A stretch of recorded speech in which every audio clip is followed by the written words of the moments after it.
And I looked at him, I was like, hey man, how's the weekend? And he's like, I don't know how else to describe this other than life changing. And I was like, tell me more. And he's like, I've done all the personal development courses work throughout my career. And he's like, but being in an environment where everybody was an entrepreneur, a painting business owner, it was the law of one that we introduced at the start of it, which is when a group comes together, the law of one is that every single person there represents something in yourself. Welcome to the Painter Growth Podcast, where we help you scale your painting company in record time. Join us as we explore sales, marketing, hiring, finances, leadership, and more, everything that you need to know to scale and grow your painting business. I hope you enjoy and subscribe. What's up, everybody? Mike Hickman here, founder of paintergrowth.com, and you are listening to the Painter Growth Podcast. And I'm here with my very good friend and top coach here at Painter Growth, Jesse Teron, and the owner of Colorcraft Painting in Vancouver, 7-figure painting business, only works in it an hour a month. So what's up, Jesse? Good to have you, man. Glad to be here, man. Always excited to chat with you. Yeah. So I thought it was a good idea to have this session because just last week, you came out with us to Minneapolis, and we did our third ever Painter Growth Mastermind. We had 25 awesome, painting contractor entrepreneurs there. We had guest speakers. We had Nick Slavic. We had Jason Paris. We went Top Golf. We ate a lot of tacos. Why do you feel? I mean, leading question, but why do you feel like having these types of get-togethers are like a valuable experience for an entrepreneur? There's one individual there, and we'll leave names out, but afterwards I was waiting for an Uber, and I hadn't chatted with him too much over the weekend, and I looked at him, I was like, hey man, how's the weekend? And he's like, I don't know how else to describe this other than life changing. And I was like, tell me more. And he's like, I've done all the personal development courses work throughout my career. He's an older guy. And he's like, but being in an environment where everybody was an entrepreneur, a painting business owner, it was the law of one that we introduced at the start of it, which is when a group comes together, the law of one is that every single person there represents something in yourself. So when somebody else is sharing a story or somebody else is getting coached, you're getting coached. And so he's like that, being around all these other entrepreneurs that I've gone through the exact same thing as them, or they've gone through the exact same thing, and in a different way. Obviously, there's like some nuances there, but it's that level of camaraderie creates that space and container that just opens a portal. Yeah, it absolutely does. And I mean, the other masterminds that we've had to date. So the first one that we had, you weren't at. I think we had like 8 or 9 guys at. The second one we had about 15 or 16. This time we're up in the mid 20s. This one is different though, right? This one, like when we're one of the things that we do, just for anyone listening on our hot seat in our masterminds, is something called the hot seat. And the way that a hot seat works is that each person gets to have a 20-minute segment just for themselves to present a problem to the group, to present the biggest problem in their business to the group. So they fill out a worksheet, figure out what their biggest problem is that they want to work on, and mastermind with the whole group. They present it to the group, and they have 20 minutes to basically group think it together. And historically, this has been very like tactic based. Like, okay, I want to go from 20 leads per week to 40 leads per week, or I want to figure out how to increase my gross margin. This time was a little different. Jesse, do you want to just like talk about what happened, and then we can dive into that a bit more? Yeah, like you said, this weekend was totally different than I was at the one in November, and it was completely different. And I think the cool part about these masterminds as we continue to do them is everyone is going to be different, because whoever comes, it brings a certain type of energy for whatever is going to unfold over the weekend. So everyone is going to be, completely different just based on the people and the energy. But we had, we broke up into 2 groups, but before we did that, we asked if anybody wanted to do it in front of everyone. And so one of the guys went up there, and I think he wanted to problem solve hiring 5 people in his business. And so how it starts, he talks about, hiring 5 people, some background context, any key numbers that are associated with it. And then after he explains the problem within the first 5 minutes, and we give about a 5-minute period for clarifying questions. So we start asking questions, and we keep going. And then I finally just looked at him and I asked a question. I'm like, "Hey, man, with all the love in the world when I say this, but like, why are you so sad as you're talking about this?" And basically, that sparked a conversation where this gentleman has just lost all his passion, all his fire, all his motivation to run his business. And as we started to go further and dig on that, we realized that like that was the core root of all these symptoms that were popping up in his business. Why his staff kept turning over. Why every time he would make a hire, that person would leave, and his business was just plateauing.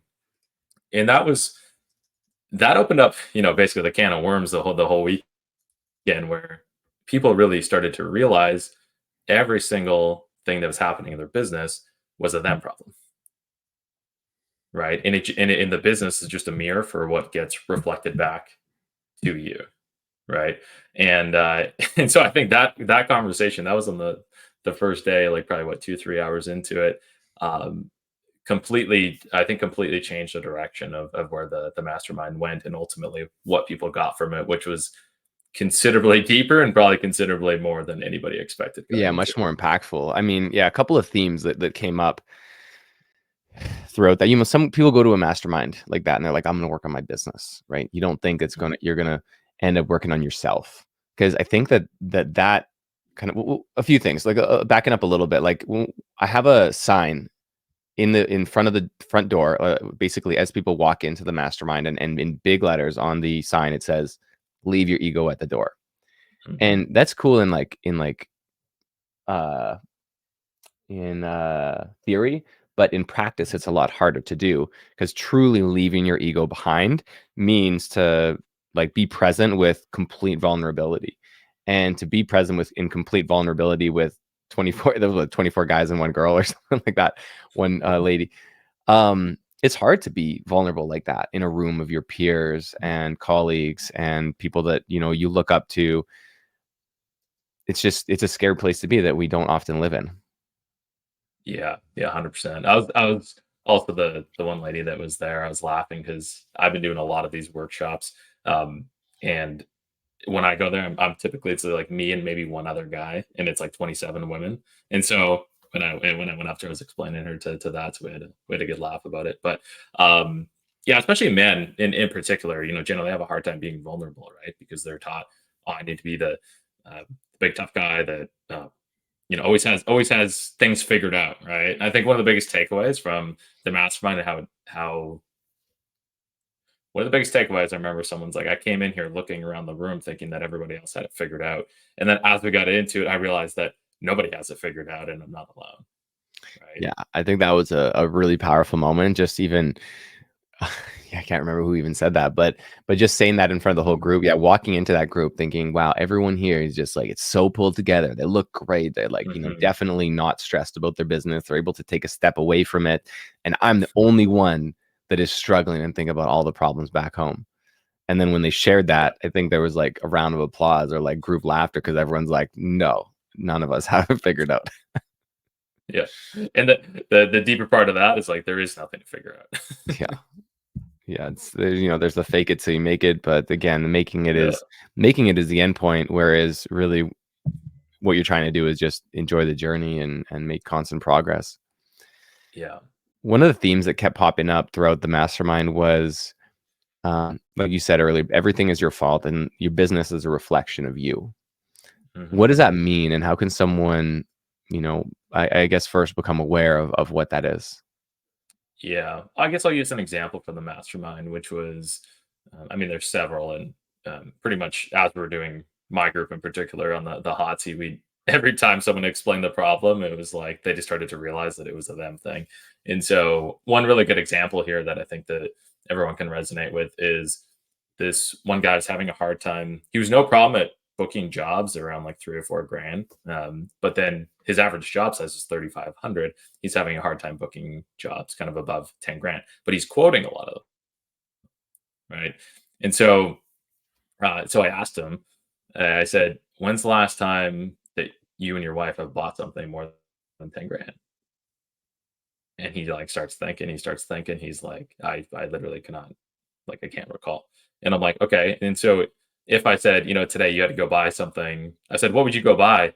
Yeah, something over, 10 grand. He's like, well, a full basement reno. It's like, how much would that cost? He's like, 38 grand. I'm like, and what would you do? And he's like, well, my wife and I would have to think about it. I'm like, oh, interesting.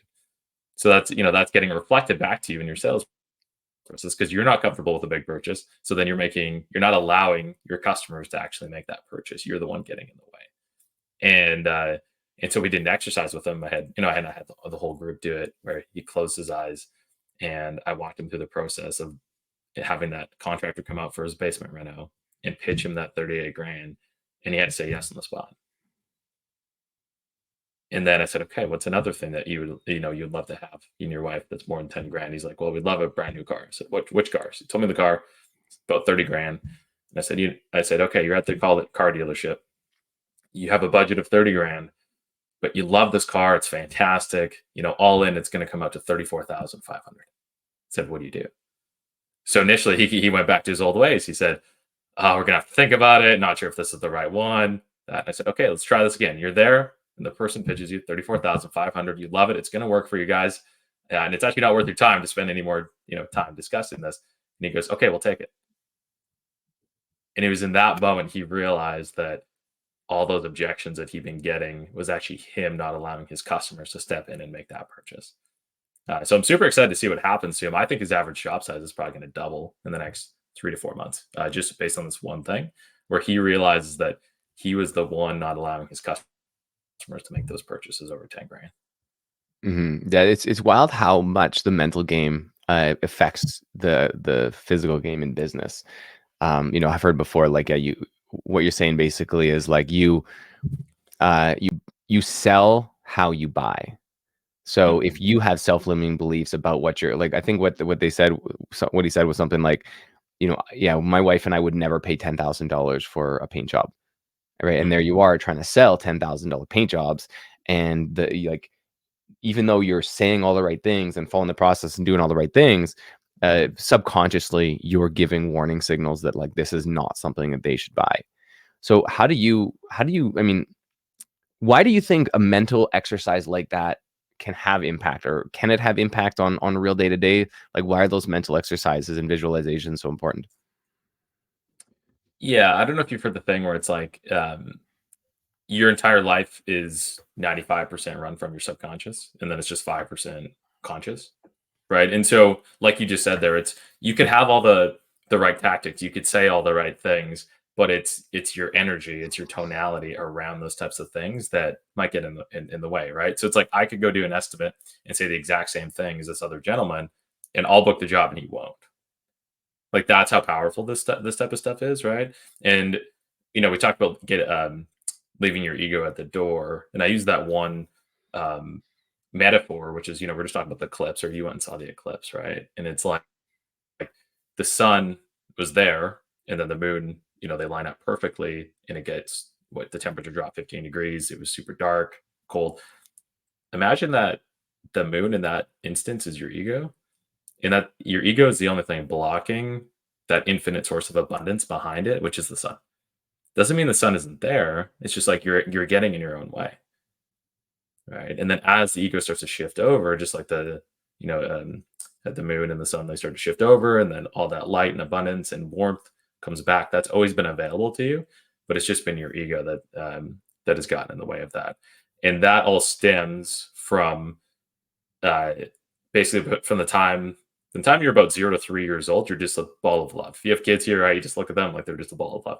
Then they start to develop their ego, and the best way to explain this is every single person, no matter how good or poor their upbringing was, it's like when you're born, imagine like a turkey dinner, right? It's a massive turkey dinner, and you're going to go around and pick the different things that you're going to have to deal with in your life, and everybody has to do it. And so that's why, like, now bringing it back to the physical realm or your business, right? It's like one person's going to struggle with purchases above $10,000, right? Like that person there. Another person's going to struggle with not enough leads or not enough painters, which is just that open wound of lack. You just have an open wound of lack, and then that gets manifested into the real life. So And I think we'll do another podcast episode when I kind of explain my story of how I got to this space, because this is not how I lived my life for a long time. I was living in that ego based, forcing, pushing, just trying to make anything happen. And it was like, no matter what I tried to do, the same stories would keep playing out, just in different ways. It would just show up in different ways that would confirm that subconscious beliefs. Right. And so, again, that's why I have to sit and meditate for 65 minutes every single morning, so that I can get Jesse out of the way, so that I can get my ego out of the way, and then just be freed up to go execute. Hmm. Yeah, I mean, it was really cool, like in that first exercise with that gentleman, and having that sense of vulnerability there, where everything shifted from the tactical to the subconscious, and then that really set the theme for the rest of the weekend. I think that exercise and the following hot seats that we did, because they were so open, that made all of the other discussion more impactful. It made the the dinners and the lunches and the top golf like just so much better, because everyone was able to be way more just open with each other and sharing like really what is at the root of their problems, rather than just one of these, like I think back to like the expo in Orlando, and the expo was wonderful, and it was a lot of fun on the business side of things. That there's no personal. You're not working on yourself. You're just learning tactics and strategies. You're not really figuring out the why behind what may or may not be, you may or may not be internalizing as the reason why your business isn't growing. Like that guy, for example, I think it was, actually, yeah, he was very sad, very down on his business. And then he was complaining that he had big turnover, like he couldn't keep employees for a long time. And then we're like, "Hey, would you like to work for yourself? Right? Do you want to work for a boss that's, down and out and sad?" And I think the word we used was an Eeyore, right? Yeah, So yeah, the moral of the story was, don't be an Eeyore. No one wants to work for an Eeyore. To keep employees, you need to be, like, you don't need to be energetic by any means, but you need to be inspiring and confident, and uh, at least make it seem like you have your shit together to some extent. yeah. Well, and that's a responsibility that a lot of people just want to avoid in life, right? They're like, oh, why do I attract this person that keeps on, or these people that keep on leaving, or these um, sub performers? And it's like, if you just look at people honestly, it's like, because that's you, because that's what you are. And a lot of people just can't stomach that, right? But if you can stomach that, it's the most empowering thought in the world, because when you take that 100% responsibility for every single thing that happens in your life, and everything that is inside of you just gets reflected back internally, then you can actually do something with it, right? You can actually show up. You can show up differently. You can work on it. You can, nothing that you get out of the victim mentality, right? Because so many people are stuck in that victim mentality, and if you can step out of that and realize that every single thing that occurs in your life is because of you, then then there's nothing you can't do, Yeah. right? Yeah, Like you I'm, hear I'm, that. cu- I was gonna say I'm curious on your end too, because I don't think either of us really expected the weekend to unfold the way it did. What was your like biggest, I guess, like aha over the weekend?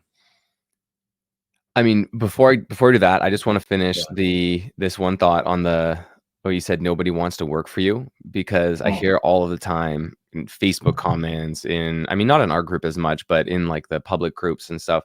It's like, I can't find any good employees. Mhm. Everyone who I hire is unreliable. They don't show up. They're alcoholics or drug addicts, or you pay them and they disappear. Mhm. It's not that there's no good employees out there, but there's no good employees who want to work for you the way that you're Yeah. showing up, right? You need Yeah. to, like, if you on it, like, take a look at yourself honestly. Are you that inspiring leader? Like, to hire an A player, you have to be an A player, right? Mhm. An A player doesn't work for a C minus. They just don't do it. They're not inspired by them. They're attracted to them. They won't respect them. So, like you said, Jesse, everything is your business is a reflection of you. Everything is your fault. And if nobody wants to work for you, then just you need to take an honest look at yourself, how you're showing up, like your energy and your perception of yourself in the world, and just ask yourself, do I present an opportunity where an A player would want to grow with, or am I just throwing out a $25 an hour job that is going to attract whoever? Yeah, and the easiest exercise too to start is just like, would I work for myself right now? Would I be inspired to work for me? Right. And if you start there, then I think you'll discover a few things. Yeah. Yeah. Now back to your question on Yeah. the biggest takeaway.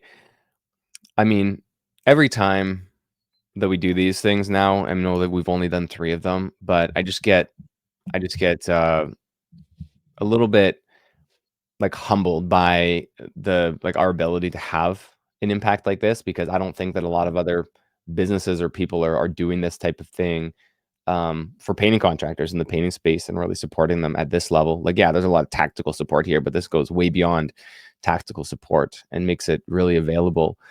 So I love that, and just in general, just getting to be with people in person, looking them in the eyes and seeing really what's going on. I can think of like several of my client. I mean, one in particular, um, I'm not going to describe him too much because it'll be obvious, but from the external persona, has everything figured out. You know, business is rocking, has team, has booked hundreds of thousands of dollars this year, just like doing incredibly well. But then when we start talking, you know, one on one, like over a beer or a coffee or whatever, or a piece of pizza, it's like, yeah, everything's not okay. Like, here's a whole bunch of other hidden issues that we're learning about that isn't something that is shared in Slack or Zoom or a phone call or whatever.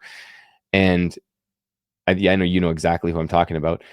And I think the cool outcome of that is that because we do these in-person things and we learn about them, that enables us to proactively now create not necessarily trainings, but at least the right support structure to handle those unspoken issues that aren't shared in a group setting or on a Zoom meeting. Yeah. Yeah. I think that's super well said. And I think at the core of that too is you just really understand like, once you get to that, not even once you get to a certain level, but like at the core of everything here, it's like everyone's just a human being. And whether you're uh, just getting started or you're well established or you're an Elon Musk or Jeff Bezos, like you have stuff going on. Like everybody's got stuff going on. I have stuff going on. You have stuff going on, right? And once you talk about it and once you like get it out, I think that happened a lot over the course of the weekend when people finally said like what's going on. That thing no longer has power over you, right? You might be sitting there and like this thing is just like almost like rotting in your brain because you're just you're scared to share it or you're worried about it. And as soon as you say it out loud, it's almost like that takes the power from it, and now you can actually do something with that, right? Yeah, I mean the so I guess to clarify that, it can potentially still have power, but if you say it out loud, it at least gives you the ability to have control over it. Yeah, yeah, ability to at least do something with it. Yeah, yeah. Yeah, yeah, And like you said, it's scary to open up like that in front of your peers, and um but ultimately it can be super empowering. 100%. I think the more vulnerable people got over the weekend, it's like you start to look around. It's like the more and more respect you have for every single person that keeps opening up and more vulnerable. Where people generally think it's the opposite, right? They think that if I share my weaknesses, then people are going to view me as weak. It's like it's actually the exact opposite. Yeah. I Yeah. mean, how about for people just like at home right now or listening or cruising around just in their day to day, listen to this. What are some like actionable things that they could, do just on their own to maybe help them self realize or self actualize what might be going on in their business? Yeah. So I mean, what I do if you're driving around or if you pull over and just jot down a note, just take a look of exactly what's going on and the problems that exist in your business first, right? So just really do a deep dive. Hey, this is going well. I have lots of leads coming in, but I don't have enough staff, right? Or I'm doing a ton of estimates, but sales aren't closing. Okay, what are all those objections, right? And you just start to get a really good look at what's going on, and then the easiest way to do it. Um, is you take that one problem, right? So like let's say you map all that out and then you just start one by one at those things that aren't going as well. So, give me an example of something that wouldn't be going well in someone's business, Mike. Close rate. Great. So you realize that, your sales rate's low. So again, it's similar to that example that we had before, but it's like, take a look at those objections and then go objection by objection and say, where am I doing this in my life right now? That's like the easiest way, right? Or if you're, uh, if you're not retaining staff or staff is turning over, right? It's like, okay, that's a sign of like poor leadership. Oh, curious, like, who else do you think is a poor leader in the world? Okay, well, I think this person's a poor leader. Okay, why do you think they're a poor leader? Oh, because they do this, this, and this. Well, guess what? That's actually what you're doing, or you're not doing. Like that's the easiest way that you can make such an impact on this. Because anytime you feel something about someone else, it's called a projection, and you're just actually projecting what's going on inside yourself.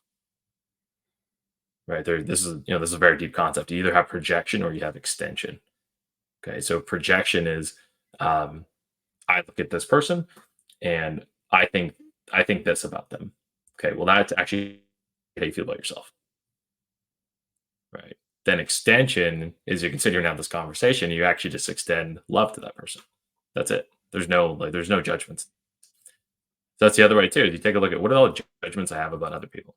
What are the judgments I have about my painters? What are the judgments I have about my clients? What are the judgments I have about marketing? What are the judgments I have about sales? You look at all your judgments, and again, that's at the core of your being. And as you start to work through these things, and you basically start to heal all these things about yourself, then these projections start to go away. And I think this happened several times at the mastermind when people they really started to get. I was standing at the front of the room, and I'm like, the only thing that I'm thinking about right now is just like I send love to every single person sitting here. That's it. There's nothing else here. And yeah, and it just opens up um, your world in ways that you can't even imagine. Like it's really hard to explain. Hmm. I mean, yeah. I feel like that's going to be pretty foreign to someone who doesn't have the background of like being at the event to try to, conceptualize and actually do that. So I'm going to move on to Come to the next mastermind. yeah, I come to the next mastermind. And actually on that, just real quick, we're going to have, we're looking at mid-October in Phoenix. So I'm going to put just a like informational page in the description here. So if you are interested in checking out our next mastermind, you can just join the info list. So when we do have that information, you'll at least get an email about it. So you can just sign up in information. Now, the last topic because I only have a short amount of time today, and we'll probably have another discussion about this in a little while, but I want to just talk about the topic briefly of how the numbers will set you free. Right, because a lot of us in business, we go around with like pits in our stomach, unsure what to do, unsure of like the biggest thing that we should be focusing on to move our business forward. When I say the concept of the numbers will set you free, what does that mean to you? I guess I view it in the opposite way. It's like you don't know your numbers. You're just like flying blind, right? You don't really know what's going on. And I think that a lot of people view starting your own company or having your own company is like super risky. But when you understand the numbers, it's actually the least risky thing that you can do, right? And then something I talk about this quite a bit on our group coaching calls, which is your numbers, your data just tell you the story. Right. And so you can see what story is playing out based on the numbers and the data. And then you can actually, again, you can just make decisions appropriate decisions based on what those numbers and what the story is telling you. So when I say the numbers set you free, it's like a big reason why people can't sleep at night is because they don't know how much cash is coming in and is going out. Right. They don't know how they're going to cover payroll that's coming up. Like they're just so blind to what's happening that I wouldn't be able to sleep at night either. So if you want to start sleeping better at night, the first thing you can do is just understand your numbers and know how the numbers work. Because realistically in business, if you don't know how the numbers work, like nothing else is really going to make sense either, right? I mean, I think it's the most important thing, especially I know there's a lot of guys in this space who are trying to make the leap from 6 figures to 7 figures, right? You're somewhere in the 6-figure mark in your business. Maybe you're doing 100K, maybe you're doing 900K, but you want to go to like the 1 million, 2 million, 3 million. there's zero. I mean, you might be able to like hustle your way to a mill, but like to go anywhere beyond that, you need to know your numbers. And what that allows you to do is to look at, what we call is like your value chain, the main numbers in your business, and identify what the biggest constraint is. And if you don't know your numbers and you try to solve a problem, like you're probably solving the wrong problem. But if you do know your numbers, you can very easily see like, okay, well, if I were just to solve this one thing, if I were just like, okay, all I do need is more leads, or my close rate is low, or my gross margin is low, or my overhead is too high, or my production per hour is too low. Like if you know these numbers, problem solving your business becomes so easy and so not stress-free, but like, I mean, yeah, stress-free because you just know what the challenge is. Yeah. Yeah. It's like, I remember there was one guy at the mastermind. He's just like, I think his question is like, do I hire a production manager? And I think the first thing that, we questioned him back was like, well, what do the numbers say? And he's like, I don't know. Like, okay, well, we can't do it. We can't provide any other advice on this. Right. And so when you're making that investment of, let's say, a production manager, um, generally how it looks is, uh, your net income might dip for a little bit, but what is the return on that over, the longer period of time? And understanding that you can be comfortable making that investment now in top talent because the numbers say that you're going to generate, X more amount of what did Nick kept using shareholder value. Jason, shareholder value, maximize Jason, the yeah, purpose of life is to maximize yeah, shareholder value. yeah. So I think that was one of the other cool things, just tying on to the number thing, was um, separating when you incorporate your business, right? Or you have a sole proprietorship, whatever you have. It's like separating that versus you, right? Because it's actually easier to view your corporation as the corporation instead of the corporation as yourself, right? Because yourself, again, you have all these, you might have all these like limiting beliefs and this, and this. But if you take your step outside of that, and you're like, oh, like the one of the core purposes of this business is to maximize shareholder value for this corporation. It can completely change the way you think about it. Completely change the way you just think about your business. Yeah, I mean, there's three, without getting too much into the weeds there's three ways that you can make money in your business. You can take a salary, you can take dividends or draws, or you can increase shareholder value. Yeah, that And could if be a you, whole nother podcast. whole another series even. So Yeah. why is, I mean, I think the last place to end off here is the concept of like a tribe and finding that Mhm, group of people to help you, to support you in your life and your business. mhm. What does that mean to you, and why is it important? I mean, every single person around you, it's like the better you do, the better I do. Right? The better anybody involved in Painter Growth does, the better I do. And every single person just ends up being. Um, you've heard the whole like your net worth is the average of your five best friends, right? Or your happiness level is the average of your five best friends, right? And so I think are finding people that are playing a game that you want to play is like super super important because you guys can work together. You can work through these things. You can have these open vulnerable conversations. You realize that nobody has it figured out, so you might as well help each other to figure it out. The times in my life that um, were the biggest periods of struggle was when I was the most alone. It's when I didn't have that. The times that I've absolutely thrived were the times that I have, super close friends and colleagues around me, and we're all helping and supporting one another become better. So I've seen it play out in my life. Where early in my career, I had an amazing tribe. It was fantastic. We are all crushing it together. And then I went through a period where I would feel like I was searching for like 4 or 5 years for that. And then, into this next phase of the evolution, and the tribes are stronger than so. Yeah, it's to state the impact is it's hard. It's Yeah. it's everything. I think if you're listening to this and you're just on your own, day in day out, you have some of those, you know, public Facebook groups with painters that are just toxic, and that's like where you get your information. I really think you should look at finding your tribe somewhere. Find a group of like-minded, entrepreneurs. They don't even have to be painters, but Mhm. some sort of group of people that you partially aspire to be, partially relate to, so that you can, level up and ask those hard questions. And we of course have our mastermind and our community of awesome owners, as well as our biannual masterminds. But I encourage you to find some sort of network like that to bounce ideas off of and just find grounding. Yeah, and even start with one. Like, pick the phone and call a local buddy in your area that also runs a painting company. Let's just start with one, and then go from there. Change your life. Yeah.